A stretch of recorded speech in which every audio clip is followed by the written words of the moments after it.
चलिए अब हम इस क्वेश्चन को देखते हैं। क्वेश्चन कह रहा है कि इस पोलिनोमियल में जीरोज का सम जो है वो √2 दिया हुआ। Sum of the zeros is given as √2 means √2 जो है वो किसके बराबर होना चाहिए, -b/a, मतलब k√2/2 के बराबर।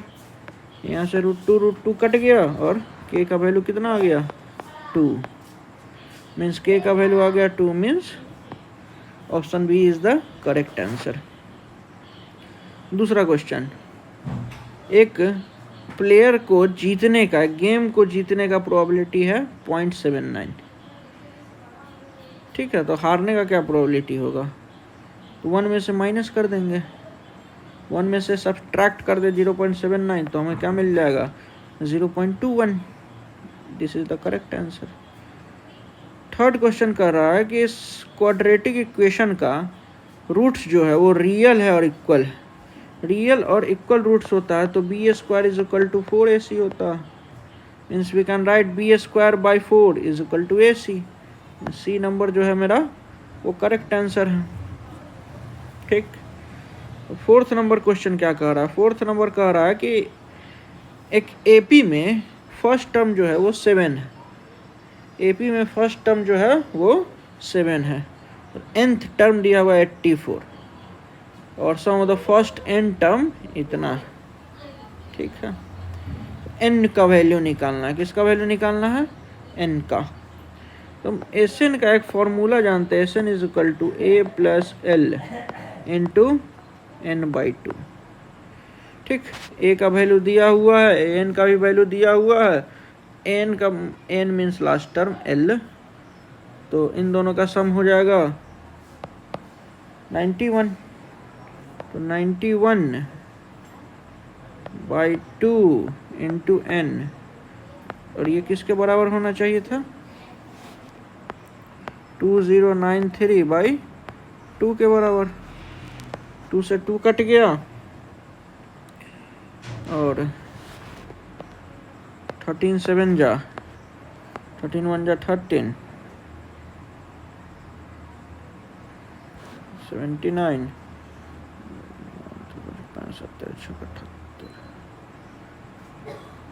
6 times 78 1 टाइम। ठीक, 7 2 जा 14, 7 3 जा, n का वैल्यू आ गया 23, n का वैल्यू कितना आ गया 23, मतलब सी नंबर आंसर है। If two positive integer p and q दिया हुआ, ठीक है, ए भी प्राइम नंबर है तो एलसीएम पूछ रहा, लोएस्ट कॉमन मल्टीपल। ठीक, लोएस्ट कॉमन मल्टीपल, तो लोएस्ट कॉमन मल्टीपल जो दोनों से डिवाइड हो सके, छोटा से छोटा नंबर। ठीक है, तो इसमें देख रहे हैं कि b के पावर 4, यहाँ b² है तो b के पावर 4 तो होना ही चाहिए, तो b के पावर 4 से डिविजिबल, तो इन चारों में एक ही है, एक ही नंबर, जो कौन है, d नंबर। वही नंबर है जो b के पावर 4 से डिविजिबल। ठीक है, तो d नंबर मेरा आंसर हो जाएगा।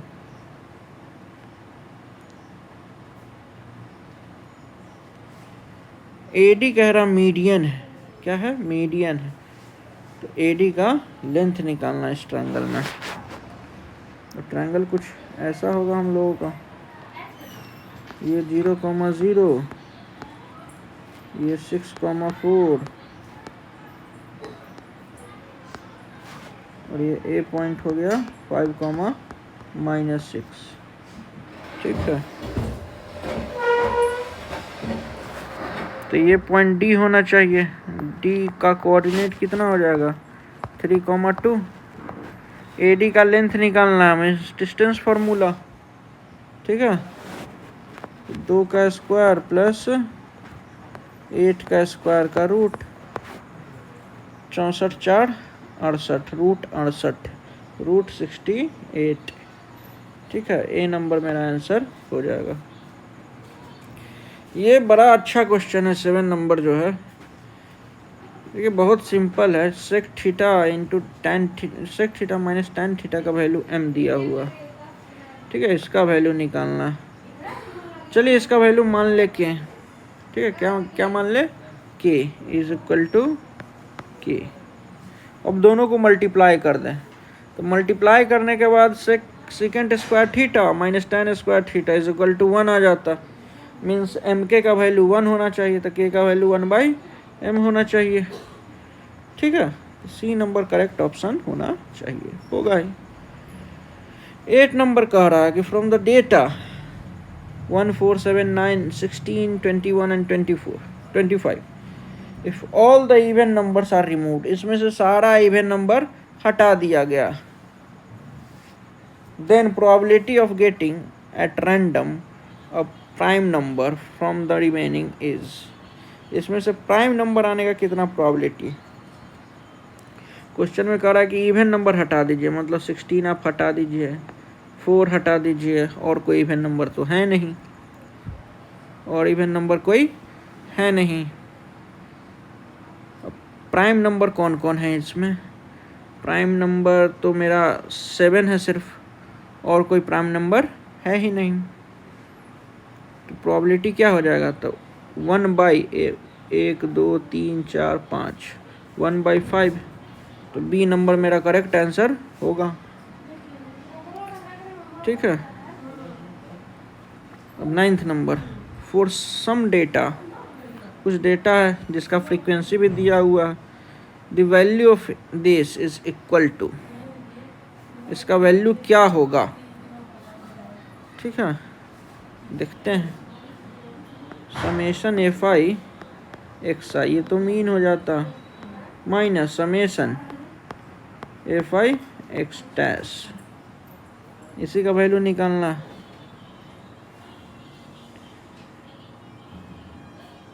ये एक्चुअली में है क्या, ये एक्चुअली में है n into X dash, n into X dash means ये मेरा मीन का फॉर्मूला क्या होता, mean X dash is equal to summation F I X I divided by summation F I. हमें इसका वैल्यू चाहिए, तो ये इस तरफ डिवाइड में इस तरफ आएगा तो मल्टीप्लाई में आ जाएगा, नहीं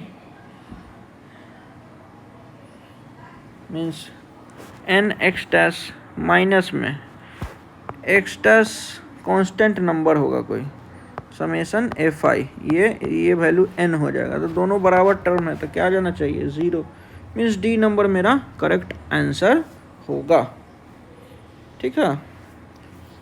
10 नंबर क्वेश्चन कह रहा है कि ये the zeros of a polynomial, the zeros of polynomial x square plus px plus q are twice of the zeros of the polynomial, then find the value of p is, मतलब जो zeros होगा इस polynomial का वो इसके double है, इसके क्या है, डबल है, तो p का वैल्यू निकालिए।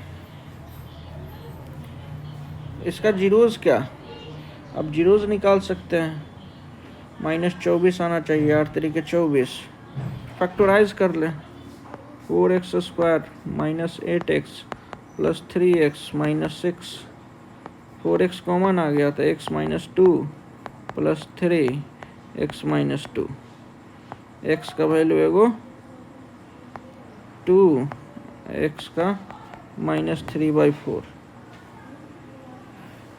ठीक, तो इसका डबल हो जाएगा 4 और इसका डबल -3/2, ये दोनों इसमें क्या करेगा, सेटिस्फाई करेगा, मीन्स हम लिख सकते हैं 4 -3/2 sum of the roots is equal to -p/1, ठीक, तो यहाँ से 5/2 -5/2, p का वैल्यू कितना आ गया, -5/2, मतलब ए नंबर ऑप्शन मेरा क्या है, करेक्ट आंसर है। कह रहा है अगला क्वेश्चन 11 नंबर कि दोनों के बीच का जो डिस्टेंस है वो 15 यूनिट है, तो x का वैल्यू निकालें। दोनों के बीच का डिस्टेंस कितना है, 15 यूनिट। हमें लगता है कि एक ब्लैंक पेज ऐड करना पड़ेगा। इंसर्ट, चलिए देखते हैं। 3 कॉमा -5 और x कॉमा 3 कॉमा -5 और x कॉमा -5, इन दोनों के बीच का डिस्टेंस है 15। अगर हम डिस्टेंस फार्मूला लगाएं तो x -3 का स्क्वायर प्लस, अरे ये तो सिंपल है, -5 है, ये 0 हो जाएगा। इसका root that should be equal to 15। ठीक, यहाँ से 3 - x का mod should be equal to 15। तो x का वैल्यू क्या होना चाहिए? ठीक है ना, x का वैल्यू हो सकता है कि ये x 3 - x लिख लीजिए, ये हो सकता है या तो 15 के बराबर हो या नहीं तो -15 के बराबर हो। जब 15 के बराबर होगा तो x का वैल्यू आ जाएगा -12, -15 के बराबर होगा तो x का वैल्यू 18। तो दोनों हो सकता, x का वैल्यू -12 भी और 18 भी।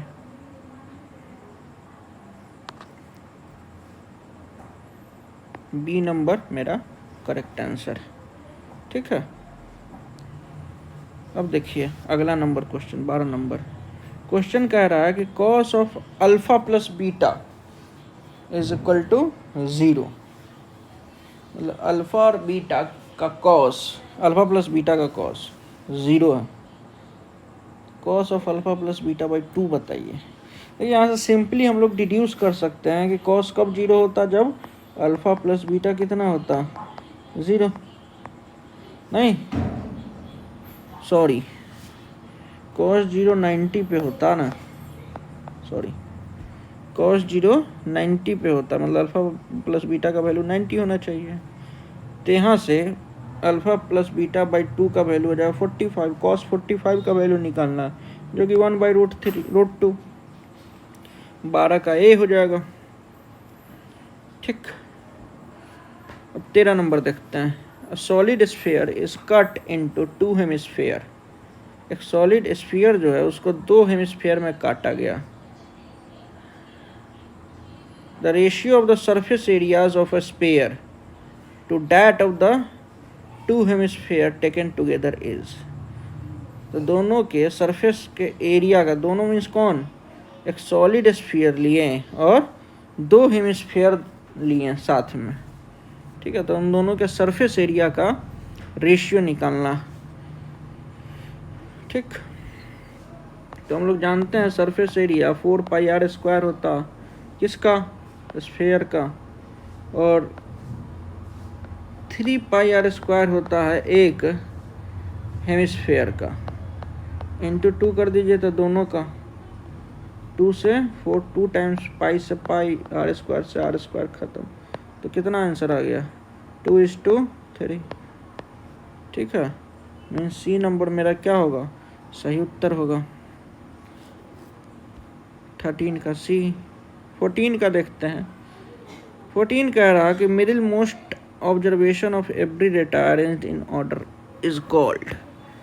एक ऑर्डर में डेटा को अरेंज कर दिए तो उसका मिडिल मोस्ट ऑब्जर्वेशन, मतलब सबसे बीच में, क्या कहलाता है, सिंपल है, उसको मीडियन कहते हैं हम लोग। ठीक, 15 नंबर।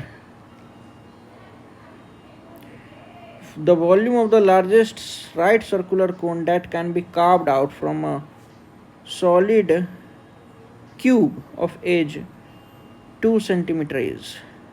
मतलब मेरे पास एक सॉलिड क्यूब है जिसका एज कितना है, 2 सेंटीमीटर, 2 सेंटीमीटर।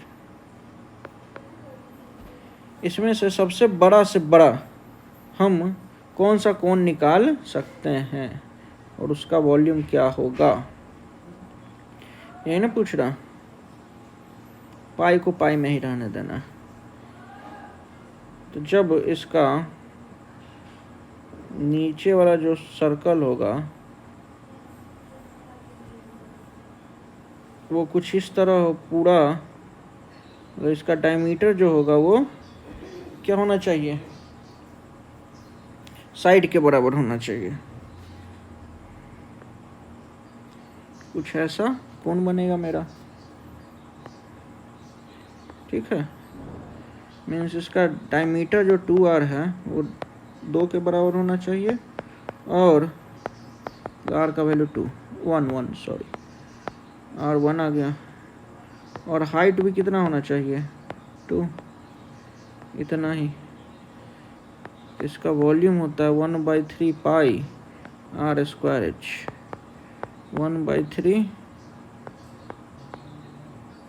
पाई r स्क्वायर मतलब 1 का square into h, means 2π/3 cubic centimetre, 2π/3 means T number मेरा क्या होगा, करेक्ट आंसर होगा। 15 नंबर हो गया। 16 नंबर कह रहा कि 2 dice are rolled together, the probability of getting sum of the numbers on the dice as 2, 3 और 5 इज, मतलब 2 डाइस को रोल किया गया तो प्रोबेबिलिटी निकालना है कि सम कितना होना चाहिए 2 कैसे आ सकता, सिर्फ एक ही केस में जब 1 हो दोनों में, ठीक।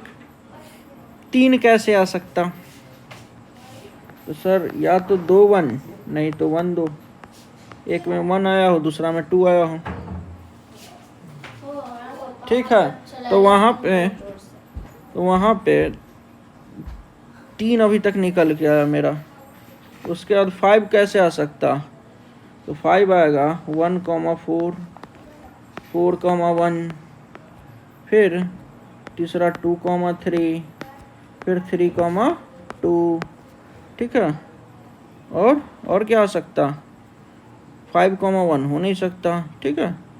तो यही होना चाहिए टोटल कितना 1 2 3 4 5 6 7 7, और टोटल आउटकम कितने आएंगे, फेवरेबल आउटकम है ये जो है मेरा, ये क्या है मेरा फेवरेबल आउटकम है, और टोटल आउटकम कितना है 36, means 7/36 is our correct answer, means A, ठीक है। 17 नंबर क्वेश्चन कह रहा कि एक सर्कल है जिसका सेंटर 2,0 है और डायमीटर का एंड पॉइंट क्या है 6,0, then the other end is at, ठीक है। तो इसका दूसरा का एंड क्या होगा, एक डायमीटर का एंड दिया हुआ है तो दूसरा एंड पूछ रहा, सिंपल है जी, होना चाहिए -2,0। चलिए हम आपको ये क्वेश्चन दिखाते, ठीक है, कैसे बनेगा तब कुछ आपको क्लियर होगा। ये मेरा सर्कल, ठीक है, ये क्या है सर्कल, इसका सेंटर है 2,0 और एक एंड पॉइंट है 6,0, ठीक है। ऐसा ही कुछ होगा, ये डिस्टेंस 4, तो ये भी डिस्टेंस कितना होना चाहिए 4, यहाँ से इसका डिस्टेंस सेंटर का 2, ये भी कितना होना चाहिए 2, मीन्स -2, -2,0 मीन्स अगला पॉइंट क्या होना चाहिए मेरा -2,0, means C number is the correct answer. 18 number कह रहा कि in the given figure graphs of 2 linear equation are shown,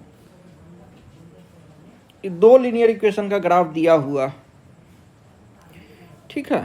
तो क्या होगा, देखिए अब देख पा रहे होंगे कि ये लाइन जो है कहीं आगे जाके दोनों एक दूसरा को कट कर जाएगा।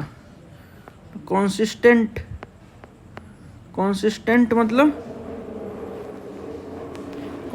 मतलब क्या होगा, मतलब इसका कोई सॉल्यूशन आएगा, ठीक है। तो कंसिस्टेंट होगा और यूनिक सॉल्यूशन भी होगा क्योंकि दोनों एक ही जगह पे कट करेगा, इसलिए A will be our answer, ठीक। अब अगला देखते हैं, the tangent assertion reason question है, इससे बहुत कंफ्यूजन होता है बच्चों को, पता नहीं क्यों। पढ़ते हैं assertion, the tangent drawn at the end point of a diameter of a circle are parallel. Question करा कि अगर टेंजेंट ड्रॉ कर रहे हैं एक डायमीटर के एंड पॉइंट पे तो दोनों क्या होगा, पैरेलल होगा आपस में, देखते हैं। ठीक है, ये डायमीटर है मेरा, ये टेंजेंट है तो 90 डिग्री बनाएगा है डायमीटर से, ये भी कितना बनाएगा 90 डिग्री। कंसेक्यूटिव इंटीरियर एंगल का सम 180 मीन्स दोनों लाइन क्या होंगे, दोनों टेंजेंट पैरेलल होंगे, means assertion is our true. ठीक है, और reason diameter of a circle is the longest chord, reason भी ट्रू है। ठीक है, कि डायमीटर जो होता है वो लॉन्गेस्ट कॉर्ड होता है, माना होता ही है, मानना क्या, दोनों ट्रू आ गया। लेकिन क्या असर्शन का करेक्ट एक्सप्लेनेशन रीजन है, नहीं है, इसलिए क्या होगा, assertion is true and reason is also true but reason is not the correct explanation of assertion। वो कौन सा ऑप्शन है, बी नंबर है, तो 19 का मेरा क्या आंसर हो जाएगा, बी। ठीक है, बी मीन्स बॉम्बे।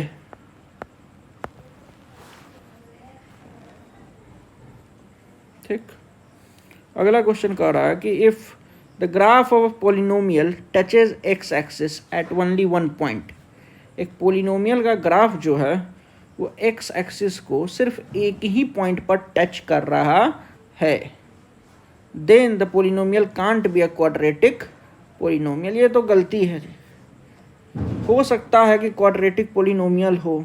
ठीक है, कुछ ऐसा ग्राफ बना हो उसका पैराबोला और ये टच करके निकल गया हो, तो इसका तो क्वाड्रेटिक ग्राफ होता है। और ये कौन से केस का है, जब डिस्क्रिमिनेंट इक्वल टू 0 हो जाए, B square minus 4ac is equal to 0।